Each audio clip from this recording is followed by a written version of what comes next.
Okay. All right. Okay, well, I'm going to read off names. Please shout if you're here. Carly Balch, Max Bedore, Iona Blake, Courtney Clement, Tina DuBernard, Abby Gerhart, Cole Hilliker, Addie Jensen, Corbin Johnson, Sebastian Kaufman, Lucas Kierstad, Michael King, Trevor Largy, Tatiana Lowry, Star Mandigo, Haley Martin, Memphis Mastine, Brady McKinstry, Jaden Miller, Macy Moore, Kyra Nelson, Derek Noyes, Andrew Patoine, Colin Pelletier, Everett Perkins, Brielle Ponte, Jaden Renna, Jordan Robinson, Stella Rogers, Zane, no, Dennis Royer, Cameron Russell. You're here, Cameron. River Schneider, Riley Joe Shackett, Ryder Smith, Chase Smith, Annabeth Taylor, Andrew Thornton Sherman, Ashley Villeneuve, Zeke Wolberg. Okay, awesome. So we're going to hear first from Aiden McLean. So Aiden, you can come on up and get situated. I'll get your slides ready. While that's happening, I want people to move up one row, right? So like, move up. Everyone move up a row. Move up a row. Move up a row, move up a row.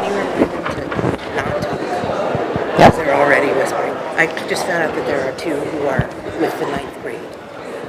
Okay. So I'm going to mark. Should go maybe on your tie, and then this can go in your back pocket.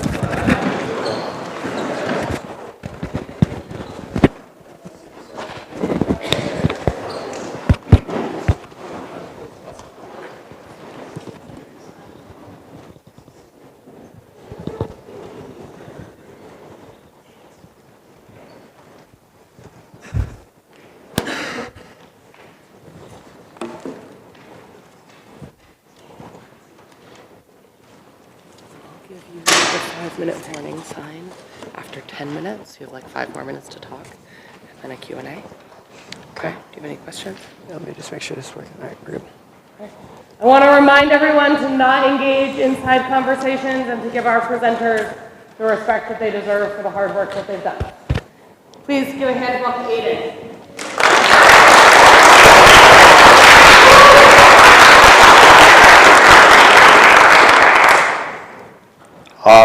Good morning, everyone. My name is Aiden McLean, and today I want to talk about something that is often overlooked, but essential to the survival and strength of our democracy, civic education. When we think about strengthening democracy, we often think about new policies, reforms, and technologies. But one of the most powerful tools we have is much simpler, teaching young people how to participate meaningfully in civic life. Specifically, I want to focus on how civic education boosts youth voter turnout and why that matters more now than ever before. Throughout my time here at the Academy, I've been really interested in politics. I have followed 2 different national elections pretty closely, and taking AP United States Government and Politics made me even more passionate about the topic.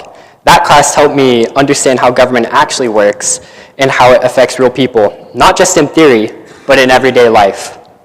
But something I noticed was that a lot of students around me didn't feel the same way, not because they didn't care, but because they didn't feel like they knew enough to care, or they didn't think that their voice really mattered. And that stuck with me. I kept thinking, if more students had the chance to feel involved and informed like I do, maybe more of us would show up and take part. That's a big reason why I'm so passionate about civic education. I've seen firsthand how powerful it can be when it actually connects with the students. So, what is civic education? Civic education refers to the process of equipping individuals, especially students, with the knowledge, skills, and motivation to participate actively in democratic life. It includes learning about the structure and functions of government, the rights and responsibilities of citizenship, and the importance of participating in civic activities such as voting, advocacy, and public service.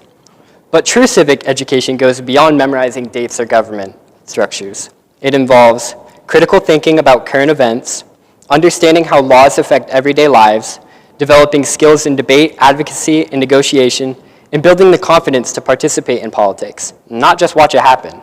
In short, civic education is about preparing people not to just be subjects of democracy, but shapers of democracy.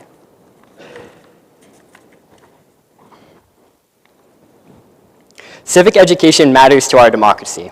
Our democracy is fragile. It requires informed, active, and engaged citizens to survive. When citizens disengage, when they stop voting, stop advocating, and stop paying attention, democracy erodes. Decisions get made by a smaller and smaller group, power consolidates, and public trust weakens.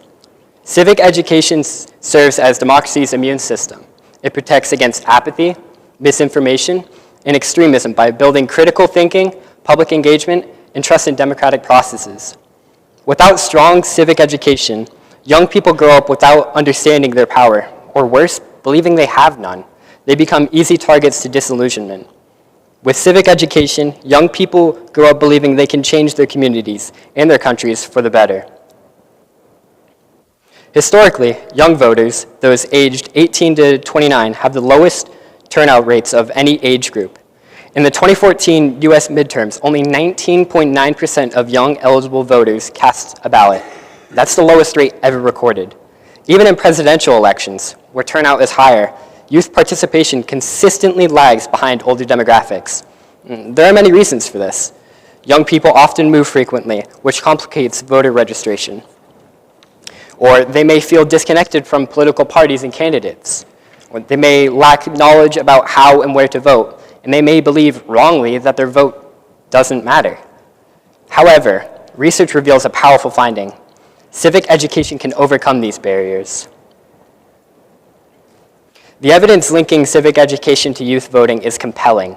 According to a report from Circle, the Center for Information and Research on Civic Learning and Engagement, young people who receive high-quality civic education are significantly more likely to register to vote, turn out to vote, discuss politics with friends and family, volunteer in their communities, and engage in activism and advocacy.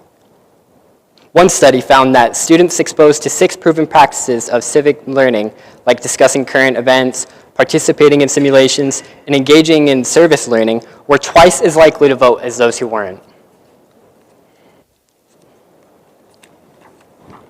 Even after controlling for income, race, and educational level, civic education remained a strong independent predictor of voting behavior. In other words, teaching civics doesn't just inform students, it activates them. Civic education boosts youth voting. There are several mechanisms through which civic education increases youth voter turnout. Many young people do not vote simply because they're unaware of the process to do so. They don't know where or how to register, what deadlines exist, or what their rights are. Civic education provides this essential knowledge, removing confusion and fear. In a 2018 study, researchers found that students who completed voter registration as part of a civics class were significantly more likely to vote after graduation. Political efficacy, the belief that one's actions can influence government, is a crucial predictor of participation. Good civic education builds efficacy. When students engage in mock elections, debate policy, and discuss current events, they learn that their voice can shape outcomes. They come to see voting not as a hollow ritual, but as a meaningful act. When civic engagement is modeled in school through discussions, service projects, and voting simulations, it becomes normalized. Students internalize the idea that voting and engaging in political discussions are part of everyday life. Research shows that early habits of civic participation predict lifelong engagement. In other words, if you vote at 18, you're more likely to vote at 28, 38, and beyond. There are case studies and real-world examples that show how civic education improved young voter turnout. One example, Illinois civic education mandate. In 2015, Illinois passed a law requiring a semester of civics education in high school. The curriculum included not just textbook learning, but active engagement, simulation of democratic processes, discussions of current and controversial issues, and service learning projects that are tied to government action. By 2018, Illinois youth voter turnout had nearly doubled compared to 2014. Generation Citizen. Generation Citizen is a national nonprofit offering action civics programs where students identify local problems, research solutions, and advocate for change. Evaluations show that participants feel more politically effective, they're more likely to register and vote, and they engage more frequently in civic activities like protests, petitions, and public meetings. America needs a wake-up call. According to a national survey, nearly 2 out of 3 Americans cannot pass the U.S. citizenship test, the same one given to immigrants. Questions like, what is the rule of law? Who is in charge of the executive branch? Name one branch of government. This isn't a trivia issue, it's a democracy issue. If most people don't understand how their government works, how can they be expected to participate in it? This is why civic education is urgent, not just for students, but for the future of our democracy. The message is clear. If we teach young people to engage, they will. Despite this evidence, civic education faces major challenges and barriers. One of these challenges being funding cuts. Since the 2000s, many schools have cut social studies programs to focus on reading and math. According to Center of American Progress, only 8 states require a full year of civics education, and only 9 states require students to pass a civics exam to graduate. These funding shifts often prioritize tested subjects, leaving civics courses underfunded combined into broader social studies classes, or removed altogether. As a result, students lose critical opportunities to learn how government works, understand their rights and responsibilities, and engage meaningfully in their communities. Inequitable access. Civic education is not distributed equally. Students in underfunded schools, often in low-income and minority communities, are less likely to receive high-quality instruction or experiential opportunities like debate or service learning. A 2016 report from Circle found that students from high SES, socioeconomic status, schools were twice as likely to have participated in high-quality civic learning experiences compared to students from low SES schools. Political polarization. In today's climate, discussing current events in classrooms can be seen as risky or even dangerous. Teachers often report pressure to stay neutral, which can silence meaningful discussion. According to a 2020 RAND Corporation survey, only 1 in 5 social studies teachers in the US in public schools feel very well prepared to support students in civic learning, citing a need for more instructional materials and professional development. Lack of practical focus. One of the biggest problems with how civics is taught is that it doesn't always connect to real life. Too often, it's just about memorizing facts like dates, branches of governments, or vocabulary, instead of learning how to actually use that knowledge. According to a study done by Education Week, only 33% of students say that they've had the chance to talk about real-world issues or debate topics in class. If we're serious about boosting youth voter turnout and strengthening democracy, we must overcome these barriers. So, what can we do? First, we can strengthen civics curriculum. Civics education must go beyond the textbooks. It must include simulations of democratic processes, service learning tied to real issues, discussion of controversial topics, and lessons on media literacy or misinformation. We must ensure equitable access. Every student, regardless of zip code, deserves access to high-quality civic education. This means funding schools fairly and supporting teachers with strong resources and professional development. Civic education should connect civics to real life. Students need to see that government is not an abstract. It affects whether the potholes in the neighborhood get fixed, whether healthcare is affordable, and whether their voices are heard. Civic education must make these connections clear and tangible.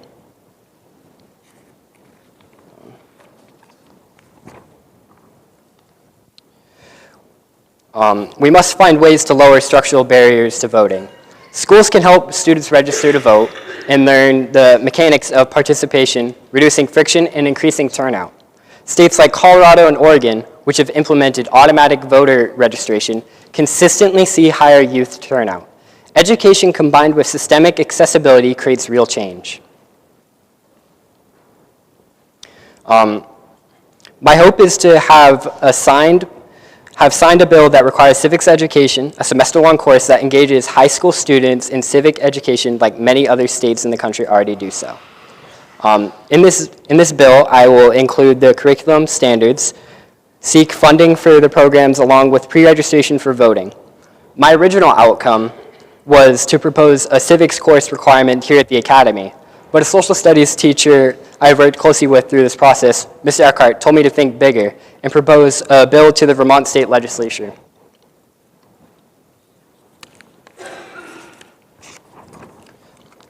In conclusion, democracy depends on the active engagement of its citizens, especially its young citizens. Civic education is not a luxury. It's not an extra. It is the foundation. It teaches young people that their voices matter, that their votes matter, and that their actions matter. It turns passive observers into active participants. It ensures that democracy remains vibrant, inclusive, and representative. Voting is the language of democracy. Civic education teaches young people how to speak it confidently, powerfully, and wisely. Thank you. My sources.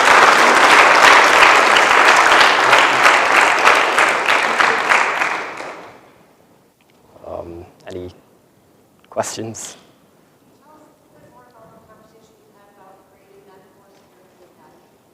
Yeah, so I had talked to Mr. Eckhart, just went to him first to see, because I felt like in my experience at the Academy, I didn't get a lot of like civic focus in like the social studies classes here, so I asked him about it, and he had said that he had proposed the idea numerous times and it's gotten shut down, so he just told me to think bigger. And so that's kind of where we went with that, and we're going to work together and try to get this bill put in.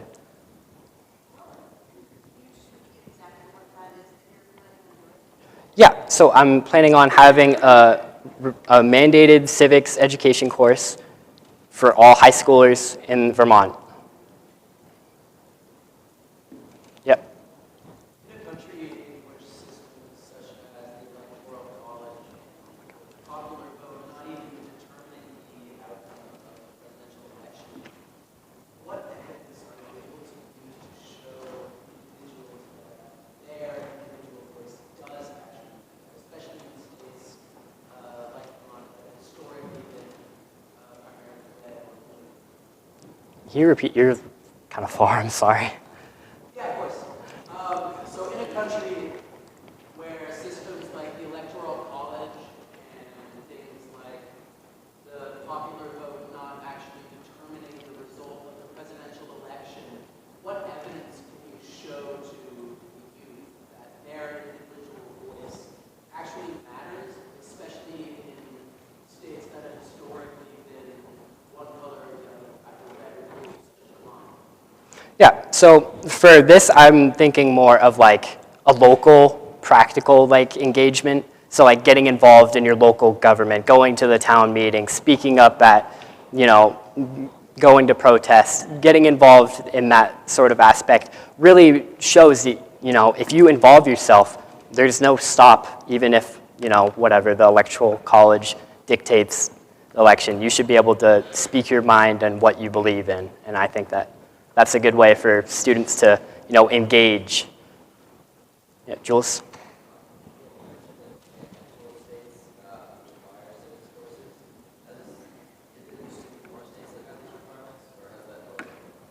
Yeah, so good question. Oh, his question was, I said that there is states that require civics education, and was there civic education mandates like in older times, I guess, like in the past. That's a good way to put it. And yes, there was. So one of my sources that I had was about how civic education was very strong during like the civil rights movement and how it was pretty regulated around. So I didn't exactly get the amount of states that were required, but I know it was a stronger presence than it is today. What do you personally think is the most important aspect of civic education? As I said in my presentation, I think it's just expressing your voice and letting you know that your voice matters and that anything that you believe and that you want to push out, you can get out. And you know what I mean? Like, it's just expression. That's the biggest thing for me. The Secretary of State's office just recently did a civic health index. So that might be something to look at as you're building your bill. Yep. And I'm also curious if you looked at any data about how engaged Vermont youth are specifically. Yeah, so Vermont's a little hard with that. I know that the Vermont youth voter turnout is at 42% of youth votes, which is in the middle, but I can't see why a state like ours wouldn't require that. I just feel like we're very well spoken. We're all very like a community oriented. Like, I just think that it would be very beneficial to schools. Casey? Some of your research mostly covered the United States, but do you see any examples of this in foreign countries where they implemented? Yeah. So I didn't get that into my presentation just from time constraints, but I did check over one of my sources covered, I think it was Austria and Finland, and they have regulated civics education over there, and they are well above America. I think it's at 78% youth voter turnout. I mean, crazy numbers. That's nowhere close to where we're at today. So I think that this is a step in the right direction for building that foundation. And yeah, great question.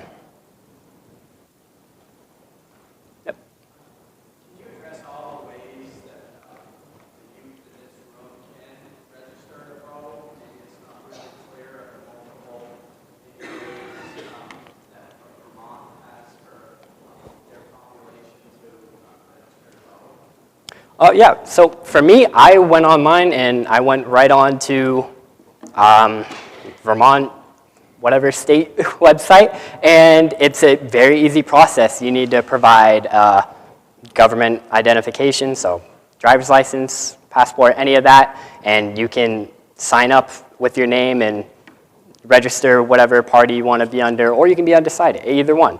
So it's a very easy process, and it's not very tedious, but a lot of students don't think about it because it's not pushed as much in their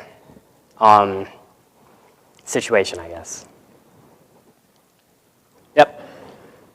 Aiden, I have a hint at the answer to the question, and I get such hints every time I'm reminded to do my attendance by my students, when they politely point out the errors I've made on the whiteboard, or when they ask me to hold my funny story until after they've solved a difficult physics problem.